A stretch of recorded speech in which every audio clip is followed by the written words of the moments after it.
Go. Hi, my name is Kim. I'm a U of M student nurse. Today I'm going to be showing you how to do a chest tube dressing. So first thing I'm going to do is I'm going to look at my physician order. The doctor has ordered for Paris Marcium 1, 2, 3, 4, 5, 6, 7, 8, 9 fin number and 55 years old Dr. Amanda Johnson. Chest tube safety check every shift and change chest tube dressing every 3 to 4 days. So we have that. We also have our equipment and our dressing tray and our gloves. I'm going to first of all wash my hands, and I'm going to the patient's room, do a quick bedside safety check, making sure there's nothing on the floor. Patient's not in distress. Patient that would be in the lowest position and sidewalls are up. For the purpose of the video, I've already put the bed to the highest position and they have semi-flowers already. I'm going to introduce myself to the patient. Hi, my name is Kim. I'm a U of M student today. Today I'm going to be changing your chest tube dressing. Basically what that is, it's the dressing on your chest over here.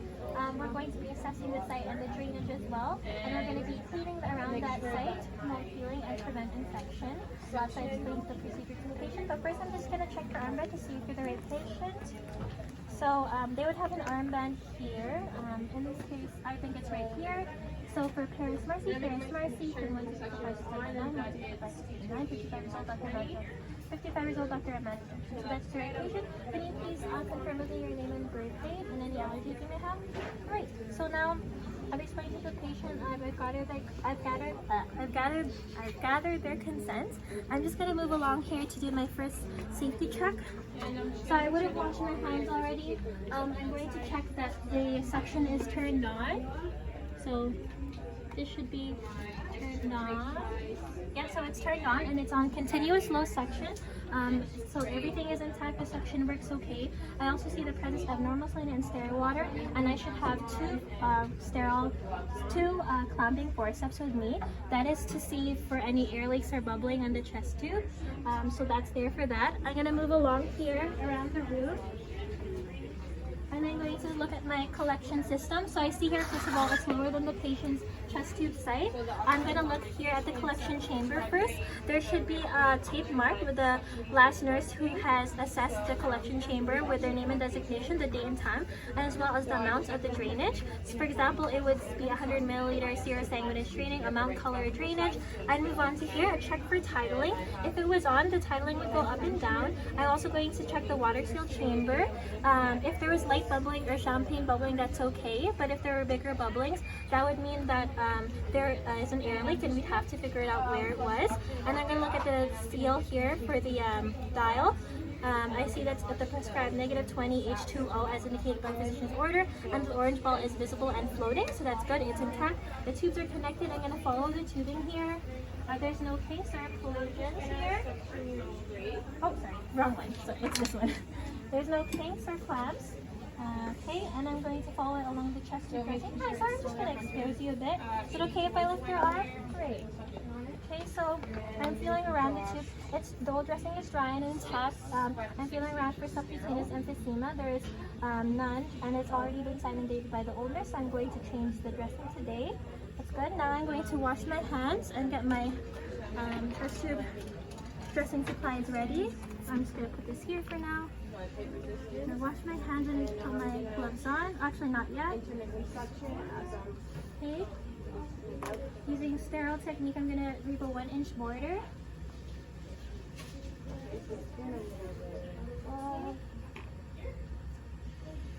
And I'm going to run here for now. Sorry.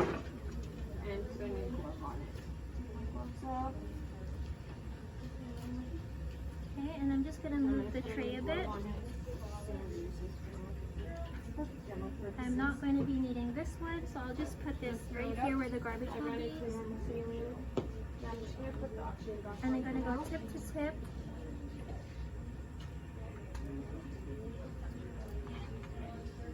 And 1-inch border. I put my, actually I'm going to, and I'm just going to put the gloves on. I'm going to put my tray in here.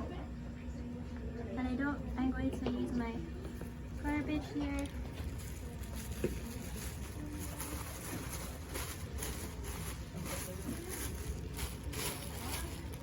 Okay. And then I would also put my, for the purpose of the video, I'll just show myself putting one 2x2 on. Yeah, so that's sterile. I have my mutex, which has already been dated inside. I have my jello nut here.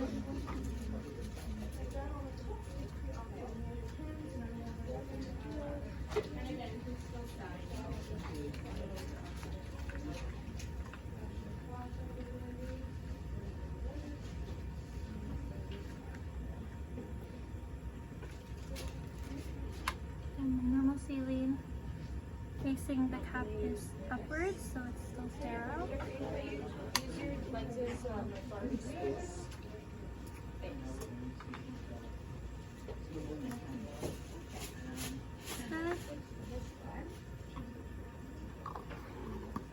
And my tray paws, which I have here as well. So it should be laying back.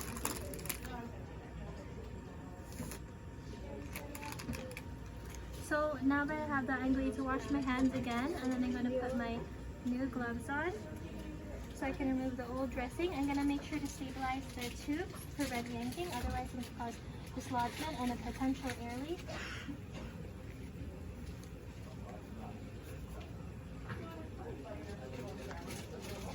I'm going to stabilize the tubing here. And if it weren't to come off easily, I would use something like a non-adhesive, like a no stick, to remove the old dressing. Sorry, it might hurt a bit. So just informing the patient. I would stabilize the tube, even though it's sutured on in place. Okay, and it is tented here, so I'm going to be careful. Alright. And so this wouldn't move, it would be sutured, so that's why I'm stabilizing it. And stabilizing the tray. Okay. I'm just going to be assessing the color, amount, drainage, and any odor for the old dressing. There is, okay? And then I'm also going to remove, I'm not going to remove my gloves yet. I'm going to remove it with my jello nut here first. So I'm removing that with my gloves. I'm going to wash my hands and put on new gloves. And then I'm going to assess the site while I'm here. So the skin around the chest tube is healthy and intact. There's no redness, irritation, or swelling or signs of infection. There's also no odor. So now I can actually clean it. I'm going to clean the inside circle with a 2x2.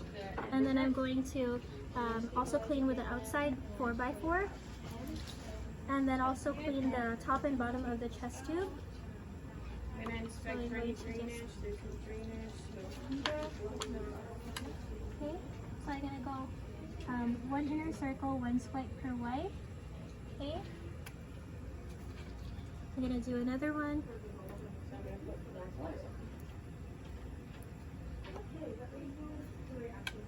Gonna go a little bit outside. And I'm gonna do a 4x4, so I'll just move my tray stuff there.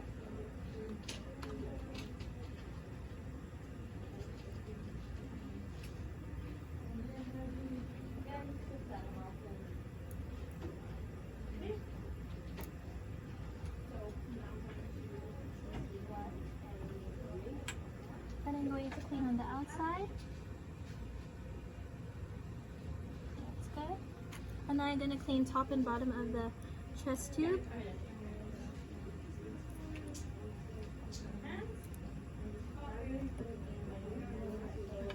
So just until where I've cleaned the site, so that should be good. And then the last 2x2 underneath the tube.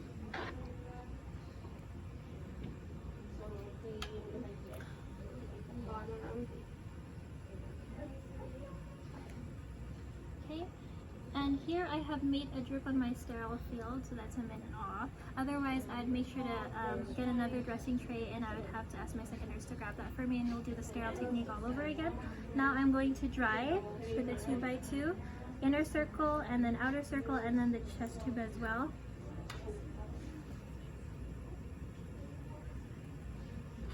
Can I get a time from my nurse?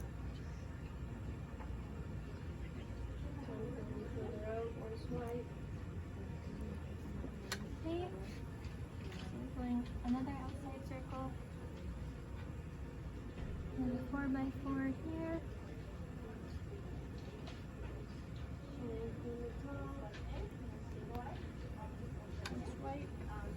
I'm just gonna dry it. Okay, so I've dried that. I'm gonna just dry the two chest tube as well with a 2x2. That is into where I clean.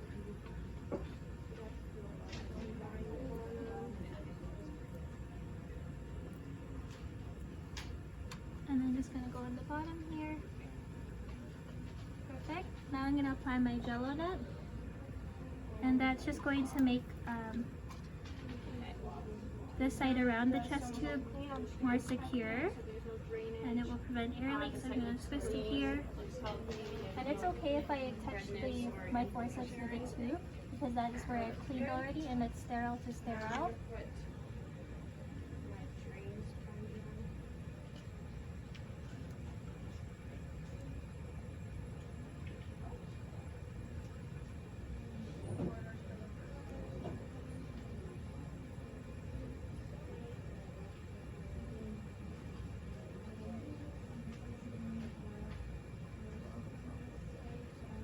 From this side, and making sure it's fully secure in the skin. So that's good. Now I'm going to put my trach gauze on in opposite directions.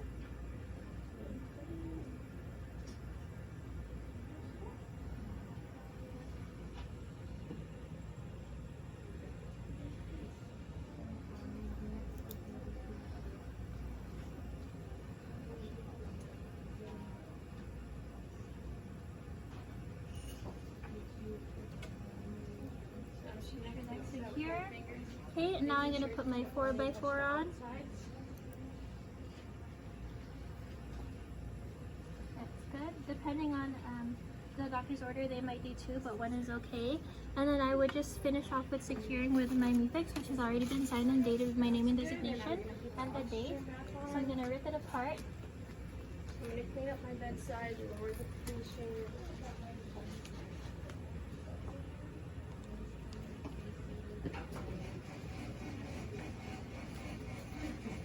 And I'm going to tense it here to secure it. And I'm lowering the finishing, and I'm going to make sure that my oxygen is back at the prescribed rate, which is 10. My humidification is at 40. My suction is on or off.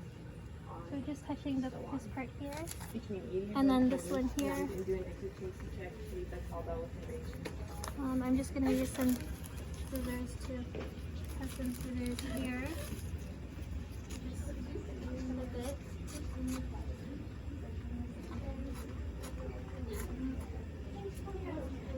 This is okay, it's not really sterile. Same thing. What was that? What about the user 1251 on the dot? Just make sure to secure that. So it should be flat, and then there's no air bubbles. It's fully placed and tented as well in my name designation.